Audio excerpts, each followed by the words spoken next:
नमस्कार, जय जय राम, जय सिया राम। मेरे प्यारे सभी दर्शकों, आखिर क्या होता है कि जब एक गांव के मुखिया ने, एक गांव का सरदार ने जब एक गरीब ब्राह्मण की घोर बेइज्जती कर देती, फिर उसके साथ जो होता है ना, वास्तव में आपके लिए बहुत ही यह प्रेरणादायक बातें हो गई। आज की जो ये वीडियो है ना, जो छोटी सी एक कहानी बहुत ही मोटिवेशनल है और आपके लिए बहुत कुछ ऐसी नई चीज़ें भी सिखाएगी, इसलिए आप जो इस कहानी के अंत तक अवश्य ही बने रहेगा। तो कहानी है कि एक बार एक गरीब ब्राह्मण जो एक शहर में, एक कस्बा में छोटा सा अपना घर बना करके रहता था। उसका एक झोपड़ी था, उसके पास धन दौलत नहीं थे, वह पढ़ा लिखा नहीं था, वही कोई पूजा पाठ नहीं करता था, कोई पंडिताई का काम नहीं करता था, बल्कि उसे तो भिक्षा मांगने में भी शर्म आते थे। वो जाति का भले ही ब्राह्मण था, लेकिन वह भिक्षाटन करने में उसे 1% भी रुचि नहीं थी। उसे ये भरोसा था कि मैं अगर मेहनत बदौलत के थ्रू अगर मैं कुछ काम करना चाहूँ तो बड़ी अच्छी बात होती है। उसका कोई मदद नहीं करना चाहता था, वो चाहता ही नहीं था कि कोई मेरी मदद करे। लेकिन उसके 2 छोटे छोटे बच्चे थे, उसकी एक पत्नी थी, थोड़ा बहुत खेती था, कभी इधर मजदूरी करता उधर मजदूरी करके ऐसा ही गुजारा करता था। लेकिन चाहे जैसे भी हो, वह भगवान पर बहुत भरोसा करता था। उसकी पत्नी भी वैसी ही थी। कभी कभी तो उसका बेचारा गरीबी से इतना हाल होता था ना कि वह एक टाइम खाता था और एक टाइम नहीं खाता था। वह अपने भी भूखा ही सो जाता, बच्चों को भी भूखा ही सुला देता था। बच्चे की स्वास्थ्य बिल्कुल पतले जैसे, हड्डी हड्डी जैसे दिख रहे थे, और उसे भरोसा था कि भगवान एक ना एक दिन मुझे जरूर कुछ ऐसा बड़ा बनाएगा, कुछ देगा। अगर उसने धरती पर भेजा है तो खाने का तो व्यवस्था कहीं ना कहीं से तो करेगा ही। उसकी पत्नी ने कहा कि देखो जी, हम लोग आखिर ऐसे ही आपको कोई काम करने जाएंगे नहीं तो आखिर कैसे क्या होगा, कैसे घर का गुजारा बसर चलेगा। ये दोनों बच्चे, हम लोग भूखे सो जाते, लेकिन बच्चे सोचे अगर भूखे सोते तो कितनी लानत है हम लोगों की। हर माँ बाप यही सोचते कि हमारे बच्चे अच्छे खाने पीने में रहे, लेकिन जब हम लोगों के पास कुछ है ही नहीं तो मैं बच्चों को क्या खिलाऊं। ऐसे कह करके कभी कभी इन दोनों के आंखों में गरीबी का आंसू आ जाते थे। फिर उसने प्रण किया कि चल ठीक है, मैं कल से काम पर निकलता हूं। और वह मजदूरों से पता किया कि कहाँ पर काम मिलेगा। तो मजदूरों ने कहा कि कोई बात नहीं, जहाँ शहर में एक जगह है वहाँ पर जाकर के खड़े हो जाना, और बड़े बड़े सेठ सब आते हैं और मजदूरों को लेकर के जाते हैं। लेकिन मजदूरी में याद रखना, कोई भी जब सेठ काम करने के लिए मजदूरी के लिए आता है ना, तो वह उन्हीं लोगों को चुनता है ना कि जो लोग हट्ठे कट्ठे रहेंगे, जो मजबूत रहेंगे। अगर कोई गरीब रहता है ना, कोई दुर्बल रहता है, कमजोर रहता है, बूढ़ा बुजुर्ग रहता है, वह लोग उनको नहीं चुनते हैं। और ऐसा ही एक गरीब आदमी था जो बूढ़ा था, और जब वह बार बार जो है आता था और काम पर जाता था, लेकिन बूढ़े को छोड़ कर देता था। लेकिन एक दिन उसकी पत्नी ने कहा कि देखो जी, आप हमेशा जाते हैं, मजदूरों को लाते हैं, लेकिन 10 मजदूरों के साथ में एक वैसे उस लाचार बूढ़े मजदूरों को भी ले लो, क्योंकि उस दिन जब आप उसका सहारा बनेंगे ना, तो उसकी जो दुआ निकलेगी वह आपके कारोबार में बहुत जबरदस्त वृद्धि कराएगी। और ऐसा ही बेचारा वो गरीब ब्राह्मण जो था, उसका हालत था। जैसा मजदूरों ने पता बताया था, वो मजदूर वहां पर जाकर के खड़ा हो जाता है।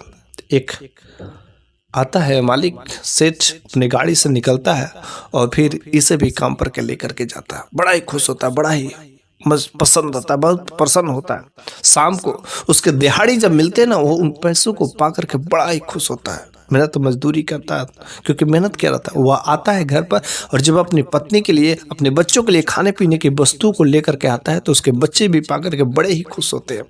उसकी पत्नी भी बड़े खुश होती थी कि चल ठीक है, अब तो काम मिल गए हैं और यहीं पर जाइएगा और वहाँ पर काम करिएगा। खाने पीने की सामान तो लेकर के आ जाता है, जितने भी पैसे मिले रहते हैं। अगले दिन वह काम पर फिर से उस जगह पर जाता है। लेकिन जब अगले दिन लोग आते हैं, सारे के सारे मजदूर चले जाते हैं, लेकिन इसको कोई नहीं पूछता है। वो सोचता है, करीब मेरे में क्या कमी है कि लोग मेरे को नहीं पूछे। मैं तो जवान भी हूँ, हट्टा कट्टा भी हूँ, और मेरे को लोग क्यों नहीं ले गए। वह फिर से निराश होकर के घर पर लौट आता है। उसके पति ने कहा, अरे जी क्यों वापस लौटा है? उसने कहा, पता नहीं क्यों मेरे को कोई ले ही नहीं गया। मालिक लोग आए लेकिन कोई लेकर के नहीं गया। उसने कहा, ठीक है कोई बात नहीं, अगले दिन खड़ा रहिएगा। और अगले दिन वह जाकर के वहां पर खड़ा रहता है, लेकिन उसको कोई भी नहीं पूछता है। बेचारा वह खड़ा रहता है, लेकिन उन लाइनों में से कोई भी इन्हें नहीं पूछता है। 2 दिन बीत जाते हैं, 3 दिन हो जाते हैं, कोई भी उसे अपने काम पर नहीं ले जाता। समझ नहीं आता कि क्या बात है। अब तो जो राशन पताई थे, जो खाने की सामग्री थी, घर में खत्म हो गई थी। बेचारी खुशी भी आई तो कुछ समय के लिए आई। अब तो बच्चे वही हाल हो गया। तीसरा दिन जब घर पर गया, कोई काम नहीं मिला, तो फिर बेचारा बड़े ही निराश होकर के जब घर पर गया ना, तो बच्चे बड़े ही खुशहाली से पापा के पास में आए। पापा पापा मेरे को बहुत जोर से भूख लगी है, भोजन दो ना, खाना दो ना। उसने कहा, अच्छा बेटा तुम घबराओ नहीं, मैं तुम्हारे लिए खाने का इस्तेमाल अवश्य करूंगा। बेचारा वह घर से बाहर निकल जाता है और वह दिमाग लगाने लगता है कि मैं कैसे कैसे अपने बच्चों का मैं पेट भरूं। कोई मुझे काम भी नहीं दे रहा, मैं तो वहां पर मजदूरी करने के लिए तैयार हूं, लेकिन कोई मेरे को काम क्यों नहीं दे रहा है, कोई मेरे को काम पर ले क्यों नहीं जा रहा। क्या मैं इतना कमजोर हूं? मैं तो कर सकता हूं ना। यही बेचारा वो सब बातें सोच रहा होता है, लेकिन बच्चे भूखे, शाम का समय हो गया, करे तो करे क्या, कुछ उसे समझ नहीं आता है।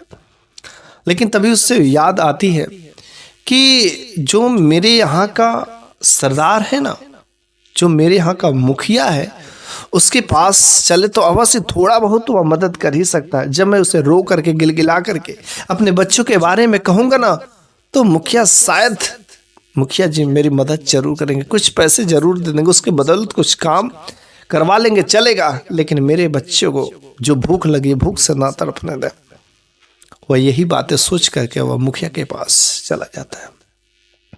जब वह मुखिया के पास में जाता है, शाम का समय रहता है, तो वह मुखिया के पास में जाकर के सारी बात बताता है कि मेरे बच्चे भूखे हैं, 2 दिन से भूखे हैं, बहुत जोर से उन्हें भूख लगी है, और अगर आप मेरी कुछ मदद कर देते तो बड़ी, कुछ भोजन दे दे, कुछ पैसे दे दे तो बड़ी अच्छी बात होगी।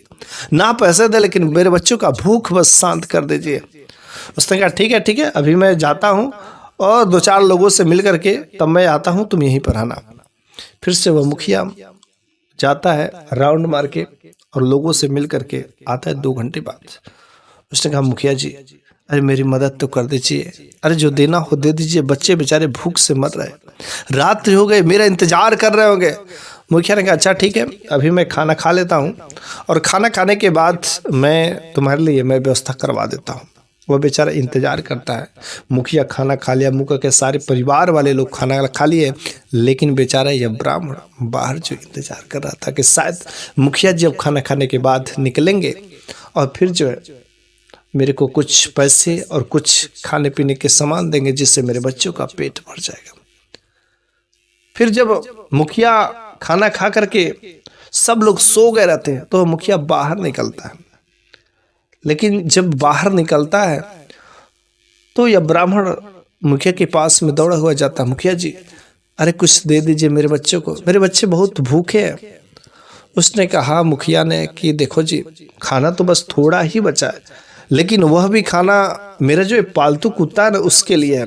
अब बताओ, मैं अपने पालतू कुत्ता का भोजन मैं तुम्हें दे सकता हूँ क्या? ये पालतू कुत्ता है, मेरे घर का दरवाजा पर रहेगा और मेरी रक्षा भी करेगा, लेकिन अगर मैं तुम्हें दूंगा तो तुम बताओ मेरी क्या रक्षा करोगे, क्या काम करोगे? उस ब्राह्मण ने कहा कोई भी काम हो आप हमसे काम करवा लीजिएगा। मुखिया ने कहा अभी तो मेरे पास काम नहीं है, तो फिर मैं क्यों दूं, मैं तुम्हारी कोई मदद नहीं कर सकता। वो ब्राह्मण कहता कह रही क्या बातें कर रहे हैं, अगर आप नहीं मदद कर सकते तो पहले ही बोल दिए होते ना कि मैं नहीं मदद कर सकता।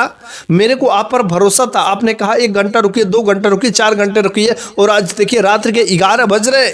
यहाँ पर मैं आपके आस में लगा करके बैठा था कि शायद मुखिया जी मेरी मदद करेंगे, मुखिया जी मेरी मदद करेंगे। याद रखना दोस्त, जब आपका किसी पर भरोसा हो और वह बड़ी उम्मीद से वह आपके पास में आता है, लेकिन अगर आप उसकी उम्मीद पर पानी फेर देते ना, क्योंकि भरोसा पर जब किसी का टूटता है ना, तो वास्तव में उसके आंखों से जो आंसू लगते तो वह एक बद्दुआ होती है।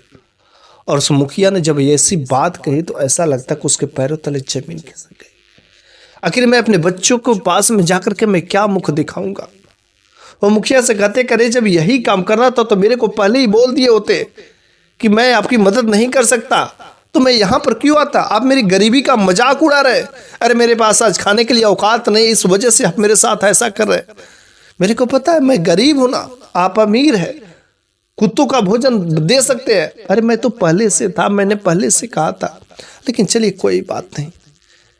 बेचारा वो ब्राह्मण, गरीब ब्राह्मण ऐसे मुखिया के सामने जली कटी बातें जो कुछ भी आया बोल करके बेचारा बहुत निराश आंखों से आंसू लिए हुए आ रहा था।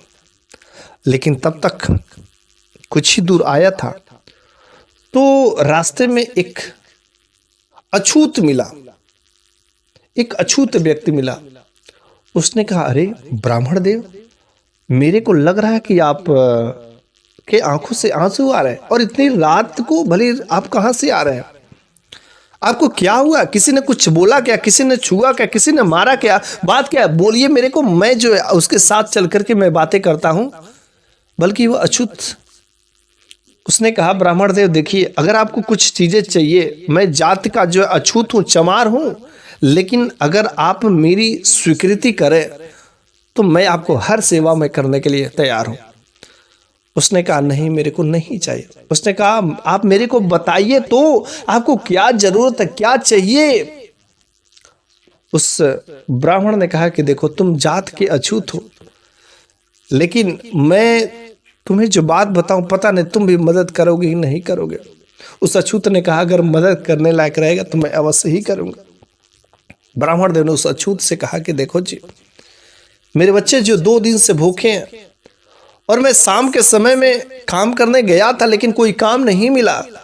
फिर जब बच्चे के पास में आया तो बच्चों ने भोजन मांगा और मेरे पास एक फूटी कौड़ी नहीं था। मैं मुखिया के पास में गया था कुछ सहायता करने के लिए, मेरे को कुछ भोजन दे दीजिए, कुछ पैसे दे दीजिए। लेकिन मुखिया ने ऐसा ऐसा मेरे साथ में हाल किया। मेरे को पूरा मुखिया पर भरोसा था कि शायद 2 घंटे 4 घंटे बाद मुखिया मेरे बच्चों के लिए भोजन देंगे, लेकिन भोजन तो देना की दूर की बात है, उन्होंने मेरे कुत्ते जैसा व्यवहार किया। उन्होंने कुत्ते को भी मुझसे बेहतर कहा। इतनी घोर बेइज्जती मैं कैसे बर्दाश्त कर सकता हूं? इससे अच्छा तो मैं मर क्यों ना जाता। उस अछूत ने कहा, नहीं नहीं नहीं, आप ऐसा काम बिल्कुल ही मत करिएगा। नहीं, ऐसा अगर नहीं बिल्कुल करना है, अरे मैं हूं ना, बच्चों को भोजन चाहिए। अगर आप मेरा घर का भोजन, मेरे हाथों का भोजन यदि आप स्वीकार करेंगे तो कोई बात नहीं। उस ब्राह्मण ने कहा, रे मरता बेचारा ने क्या करता, अगर मैं यहाँ पर जाति पात का भेदभाव करूंगा तो हम तो भूखे ही मर जाएंगे। मेरे को सब मंजूर है। रात्रि के समय में वो अछूत अपने घर पर ले जाता है और अपने हाथों से भोजन पका करके फिर से उस ब्राह्मण देव को देता है और साथ में कुछ पैसे को भी देता है। रात्रि के समय में 1 बजे रात वो ब्राह्मण देव हाथों में भोजन लिए हुए जब अपने घर पर आते हैं ना, तो घर का जैसे ही दरवाजा खटखटाते हैं तो कोई ना तो बच्चा ही सोया था, ना तो बेबी ही सोए थे। बच्चे भूख के मारे उनका पेट दर्द कर रहा था, उनकी आंखों से आंसू टपक रहे थे। बेचारी पत्नी वो इंतजार में थी कि शायद मेरे पतिदेव अब आएंगे, मेरे पतिदेव अब आएंगे, कुछ ले करके आएंगे। और वास्तव में जब पतिदेव के हाथों में, उस ब्राह्मण के हाथों में जब भोजन की थाली देखी, भोजन देखा, तो बच्चे बड़े खुश हुए, पत्नी भी बड़ी खुश हुई। फिर उस ब्राह्मण देव ने भोजन अपने बच्चों को भी खिलाया, अपनी पत्नी को भी खिलाया और अपने भी खाया। लेकिन जब वो ऐसे ही भोजन करते हैं ना, तो पत्नी के उन बच्चों से मुख से आवाज निकालती है, करे जिसने भी इस भोजन को दिया ना, हे भगवान, जिसने मेरे को सहायता किया है ना, उसकी तो झोली में इतना तू भरना कि कभी उसकी झोली खाली ना हो। लेकिन याद रखना दोस्त, जब आप किसी की गरीब की जो सहायता करते हैं ना, तो वास्तव में अगर किसी गरीब की दुआ जब आपको लगती है ना, तो भगवान आपको इतना देगा कि उतना आपने कभी सोचा भी नहीं होगा। किसी गरीब की दुआ करना बहुत ही बेहतर होता है। और कुछ लोगों का ऐसा मानना है कि किसी की सहायता करने, किसी गरीब की सहायता करने से आपका धन कम हो जाता। नहीं, धन कम नहीं होता है। ऐसे अनेक रास्ते आपके खुलते जाएंगे जिससे आपका धन आने के रास्ते खुलते जाएंगे। लेकिन ये तो बातें आपको पता ही नहीं होती। किसी गरीब का हमेशा मदद करना चाहिए। कोई गरीब है, कोई भूखा है, अगर वह भूख से तड़प रहा है, कोई प्यासा है, तो हमें न चाहते हुए भी उसकी सहायता अवश्य करना चाहिए। और जब उसकी दुआ लगी ना, तो फिर जो उस रात को जो मुखिया था वह सोया हुआ था, और जब मुखिया सोया हुआ था तो उसने स्वप्न में देखा कि अरे मैं स्वर्ग में गया हूं, और स्वर्ग में वहां पर एक खूबसूरत इतना अच्छा महल है कि जो वह मेरा ही महल है, और मैं उस महल में जाऊं। और जैसे स्वप्न में देखता कि मैं उस महल के अंदर जब प्रवेश करने की कोशिश करता हूं तो दरवाजे पर ही 2 दरवान लगे होते हैं, 2 सिपाही होते हैं, और जैसे ही घर के अंदर प्रवेश करने की कोशिश करते हैं महल के अंदर, उन दोनों दरवाजों पर से जो दोनों दरवान खड़े थे उसको लात मार करके भगा देते हैं। वो कहता करे तुम लोगों ने मेरे को लात क्यों मारी, ये तो महल मेरा ही है ना। उन दरवानों ने कहा हाँ हाँ ये महल तो तुम्हारा ही है, लेकिन तुम्हारा था लेकिन अब नहीं है। उसने कहा क्यों?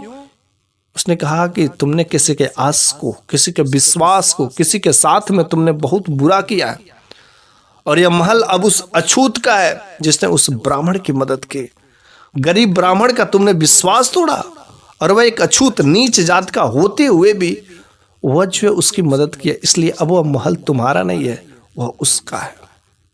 तुरंत उसकी नींद खुल जाती है और रातों रात वह भगा भगा भगा उस अछूत के पास में आता है। रात के समय में जब वह अछूत देखता करे गांव के मुखिया मेरे दरवाजे पर क्या करने के लिए, इस रात को कौन सी जरूरत पड़ गई। उस मुखिया ने कहा अरे तुमने क्या उस गरीब ब्राह्मण की मदद की जिसको मैंने घर के बाहर से लौटा दिया?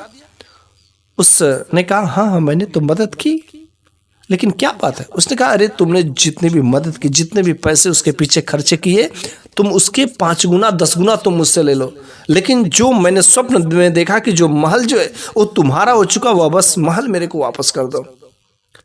वह अछूत कहता है कि देखिए आप भले ही गांव के मुखिया हैं, चाहे जो कुछ भी है, आप मेरे को 10 गुना दे देंगे तो भी कोई फायदा नहीं होगा, क्योंकि जिस समय पर करना चाहिए काम वह समय पर नहीं किया आपने।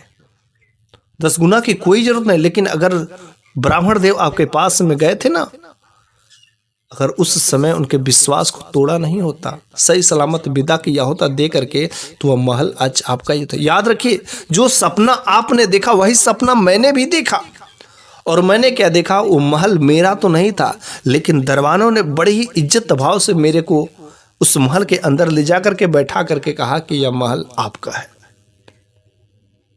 तो बताइए मैं महल कैसे दे सकता हूं? ये तो आपके कर्मों का फल है। आपने जैसा किया वैसा ही मिला। आपके पास भगवान ने सब कुछ दिया है, धन दौलत, लेकिन इसका मतलब यही थोड़े है कि बस अपने लिए दिया। अरे उन गरीबों को, उन सहारों को, उन बेसहारों को सहायता करने के लिए भी दिया। और जब तुम जितना ही लुटाओगे, जितना ही दूसरों का सहारा करोगे, भगवान तुम्हारी झोली में उतना ही भरता जाएगा, उतना ही भरता जाएगा। मेरे प्यारे सभी दर्शकों, आज की जो यह कहानी है तो यहीं पर समाप्त हो जाती है, लेकिन अगले वीडियो में मैं फिर से कुछ नई कहानी लेकर के अवश्य ही हाजिर होऊंगा। तो बस कमेंट बॉक्स में आप बताइए कि आपको इस कहानी से कुछ सीखने को मिले कि नहीं, यह कहानी अच्छी लगे कि नहीं लगे, आप कमेंट बॉक्स में अपनी राय जरूर दीजिएगा।